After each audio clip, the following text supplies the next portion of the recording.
Bonjour à tous et bienvenue dans cette nouvelle vidéo qui traitera de la création d'un tableau de bord des stocks sur Excel. Ce tableau de bord vous permettra de gérer vos stocks si vous avez plusieurs unités logistiques. Ici, j'ai pris 3 exemples d'entrepôts distincts avec un outil de reporting en tête de fichier.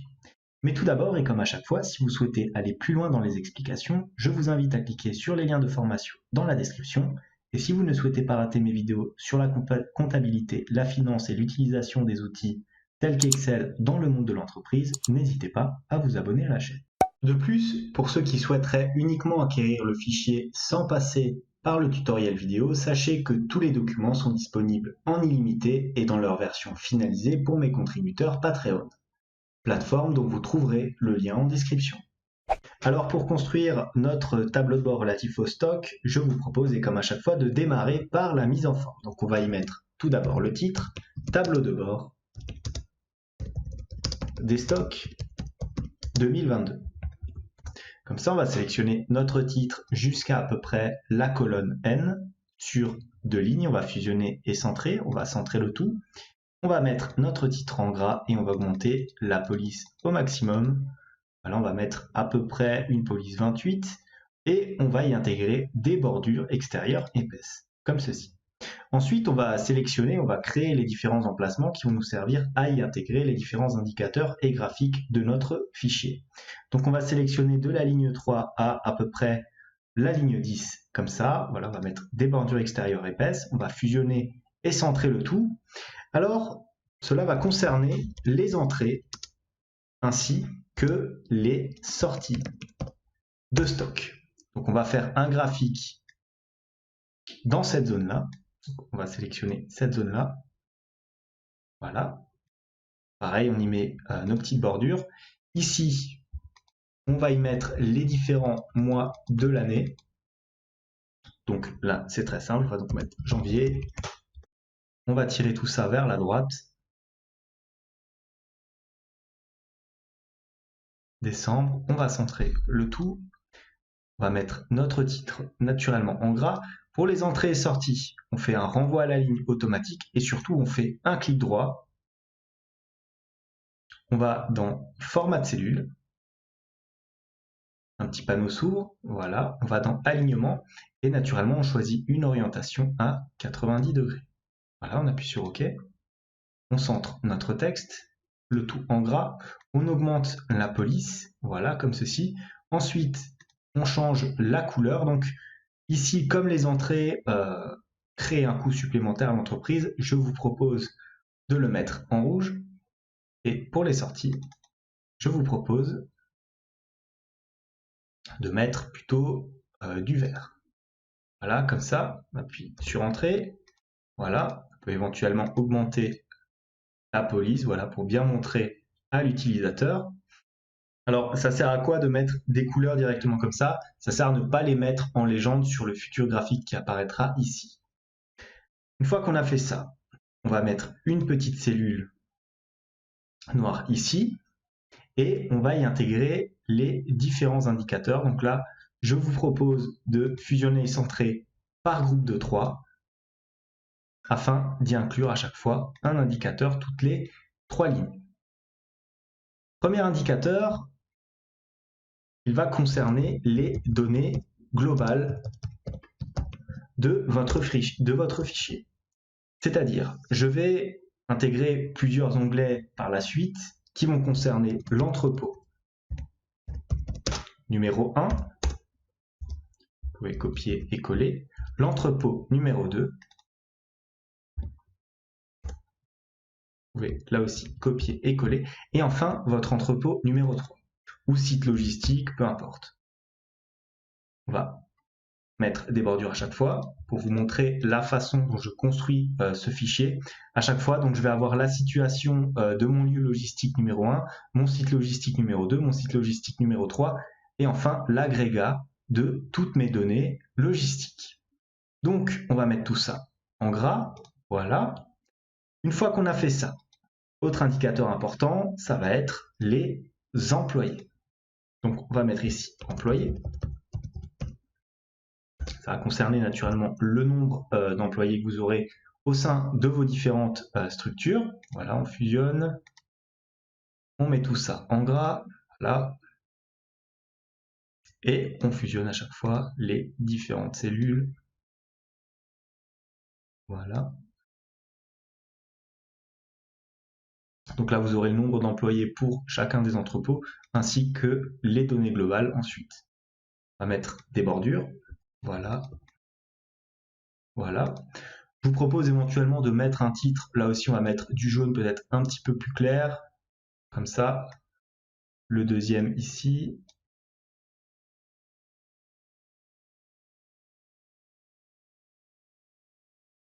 Ça, on peut le laisser en blanc. Voilà. Deuxième indicateur. On va mettre les bordures ici aussi. Voilà.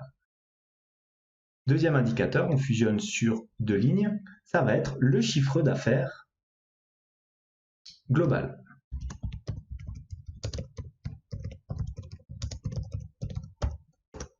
Comme ça. Naturellement, on fait un renvoi à la ligne. On peut un petit peu écarter notre colonne. Voilà, chiffre d'affaires global. On va le mettre en gras, en jaune, comme ça. Voilà. On va fusionner les différentes cellules.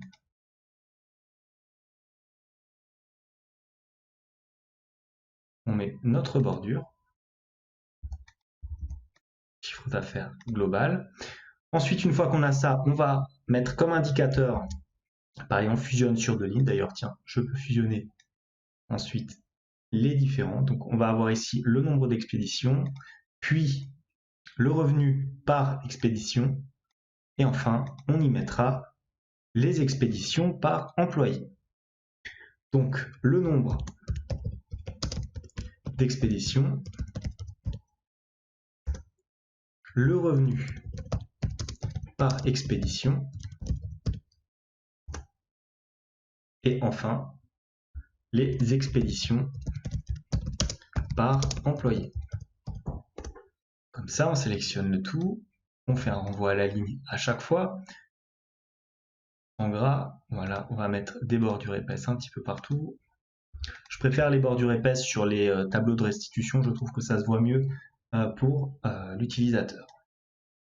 Là, on va fusionner à chaque fois les différentes cellules.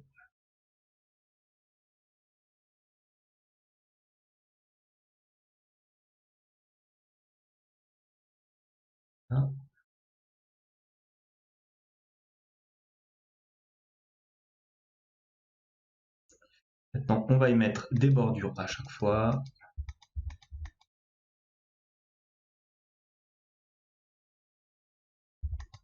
Très simplement, voilà, comme ça.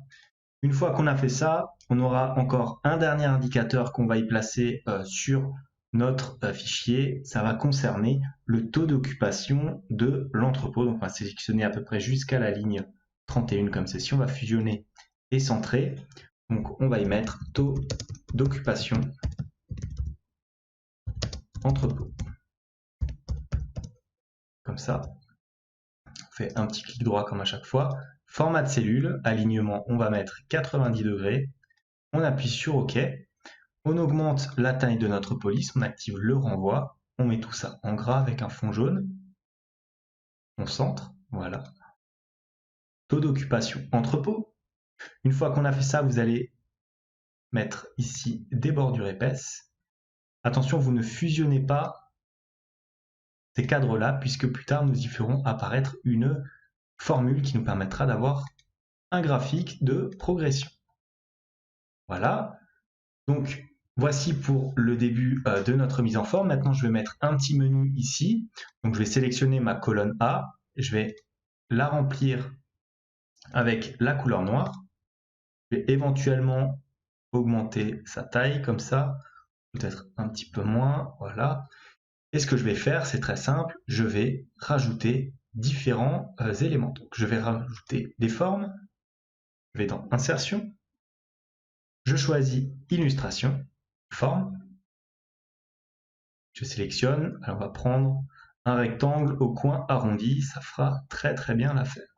Une fois qu'on a fait ça, voilà, on va sélectionner le rectangle comme ceci. Au niveau du remplissage, je vous propose éventuellement prendre éventuellement le même jaune comme ceci.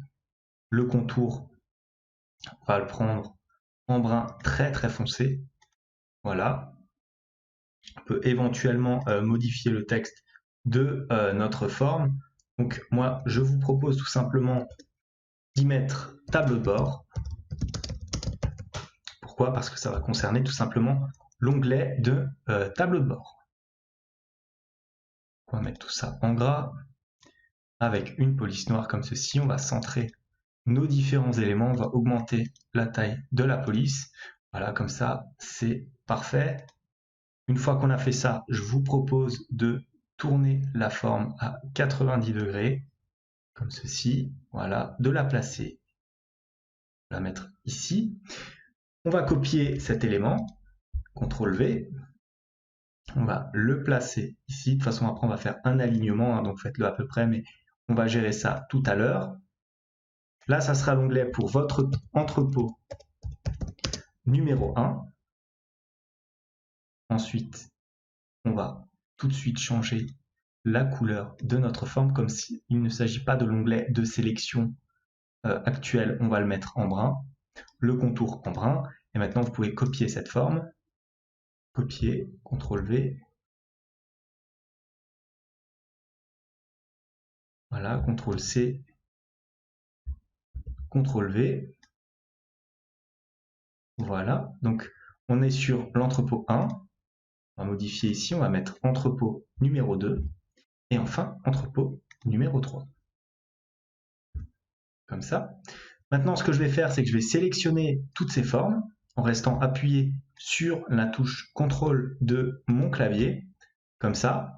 Ensuite, je vais aller dans mon onglet de mise en page. Vous voyez ici, on a la petite indication aligner, donc on peut aligner des objets. Comme vous voyez, je l'ai fait à la main, on peut le faire éventuellement. Voilà, il l'a centré comme ceci. Et maintenant, je peux éventuellement distribuer verticalement pour qu'il y ait le même espace entre mes différents objets. Voilà, donc on l'a comme ça, et bien au bord de notre sélection. Une fois qu'on a fait ça, je propose tout simplement de créer un autre onglet. D'ailleurs, on va mettre un titre au premier, tableau de bord, comme ceci. Maintenant, ce qu'on va faire, c'est qu'on va créer 3 autres onglets qu'on va appeler entrepôt numéro 1, entrepôt numéro 2, et enfin entrepôt numéro 3. Maintenant que j'ai fait ça, je peux sélectionner mes formes et y ajouter ce que l'on appelle un lien hypertexte, comme ceci. Donc je vais dans lien, insérer un lien, et regardez ce que je vais faire. Je vais tout simplement rajouter emplacement dans ce document, tableau de bord en A1. J'appuie sur OK. Regardez maintenant, si je me trouve ici dans une des cellules de mon fichier, que je clique sur tableau de bord, cela va me ramener directement en A1. Pour l'entrepôt numéro 1, je fais pareil, je vais dans insertion, lien, insérer un lien, emplacement dans son document, je choisis de me faire exporter dans l'onglet entrepôt 1, pareil pour l'entrepôt 2, insérer un lien, et je répète la manip pour l'entrepôt 3. Comme ceci, regardez maintenant, si je clique sur une de mes formes, ça va dans l'onglet entrepôt 1, puis dans l'onglet entrepôt 2, et enfin dans l'onglet entrepôt 3. Mais ce menu, naturellement, je vais le copier et coller dans chacun de mes onglets pour le rendre bien plus dynamique, comme ceci. Et comme ceci. La seule chose que je vais changer, c'est naturellement la couleur de l'onglet actif. Maintenant qu'on est ici dans l'onglet entrepôt 1, je vais changer la couleur de cet onglet-là. Donc par conséquent, je vais dans format de la forme. Au niveau du remplissage, je pars sur un remplissage maintenant foncé et je vais mettre ici un remplissage en couleur. Je fais pareil pour l'entrepôt 2. Alors, est-ce que j'ai choisi la même? Je ne crois pas. Voilà, c'est celui-ci que j'avais pris. C'est pareil pour cette forme-là. On va dans sélection, entrepôt 2, dans remplissage, voilà, je prends le deuxième, et enfin dans l'entrepôt 3, voilà, on enlève la sélection ici, on met tout ça en brun, entrepôt 3, voilà, on va le choisir ici. Voilà, regardez maintenant, si je clique ici, je me retrouve sur l'onglet numéro 1, entrepôt 1, entrepôt 2, entrepôt 3 et tableau de bord. Donc j'ai rendu mon fichier quand même beaucoup plus dynamique. Maintenant, voyons comment remplir les différents onglets ici d'entrepôt. Alors vous allez voir, c'est relativement simple puisqu'on aura juste plusieurs colonnes. Donc là, on va mettre sur deux lignes notre première colonne qu'on va coller à notre petite sélection de menu ici.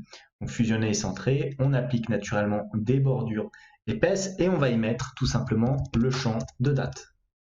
On va centrer le tout, on va mettre ça en gras. Une fois qu'on a fait ça, on va un petit peu rapetisser notre colonne, voilà notre colonne C, et on va faire notre tableau. Donc on va avoir les achats sur trois lignes, hein, trois colonnes pardon, à chaque fois. Ensuite les ventes, 1, 2, 3, et ensuite naturellement les différents montants, comme ceci. Vous l'avez compris, on va mettre ça à chaque fois sur trois colonnes, comme ça et comme ça.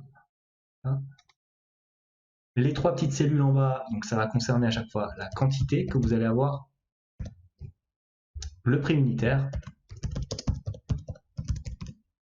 et enfin le coût total. Vous pouvez copier et coller. Attendez, on va d'abord faire la mise en forme. On va mettre plutôt des bordures simples. Voilà. Des bordures simples un petit peu partout. Par contre, on garde les titres en gras. On centre tout ce qu'on a. Et on copie-colle les trois différents éléments. Comme ça et comme ça. Voilà. On met ça en gras. Je vous propose de descendre éventuellement jusqu'à la ligne. Alors on va faire jusqu'à la ligne 200. Naturellement, vous pouvez prendre, vous pouvez insérer un tableau hein, si vous voulez un petit peu plus de dynamisme. À titre personnel, je garde les différents éléments de tableau pour les tutoriels que je vais faire avec des tableaux de bord croisés dynamiques. Voilà donc votre fichier, à quoi il va ressembler au niveau de vos onglets d'entrepôt. Ensuite, je vous propose encore d'ajouter, on va diminuer cette colonne-là, voilà, d'ajouter différentes petites cellules d'indicateurs. Donc là, vous allez par exemple, on va le mettre au-dessus, vous allez intégrer le stock de sécurité qui va correspondre naturellement au stock en dessous duquel il ne faut pas tomber dans l'idéal. On va mettre tout ça en gras. Voilà, vous allez le mettre ici. Ensuite, vous allez avoir le nombre d'employés. On va élargir un petit peu la colonne. Voilà. Là, sur 4, des bordures partout. Et enfin, la capacité entrepôt. Comme ça, voilà. On va centrer le tout en gras. Voilà. On va sélectionner maintenant aussi nos différentes colonnes ici où nous avons un format monétaire appliqué. Regardez. Voilà, maintenant ça s'applique de cette manière-là. Je vais ici, c'est un format standard. Et là aussi, d'accord. Donc je vais appliquer un modèle monétaire ici. Je fais pareil pour les deux autres colonnes. Monétaire et monétaire. Voilà. Je peux aussi sélectionner à chaque fois les colonnes de total.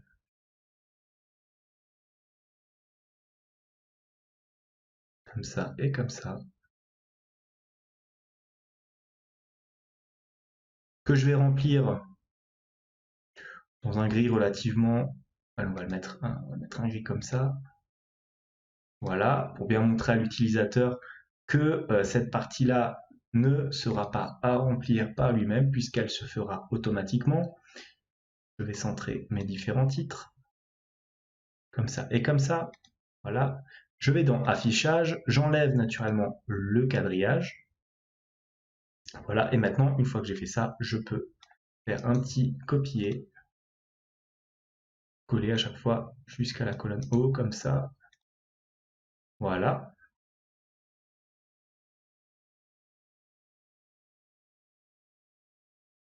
Voilà. Et voilà donc nos 3 onglets. On n'oublie pas d'enlever le quadrillage à chaque fois, comme ceci. Hop.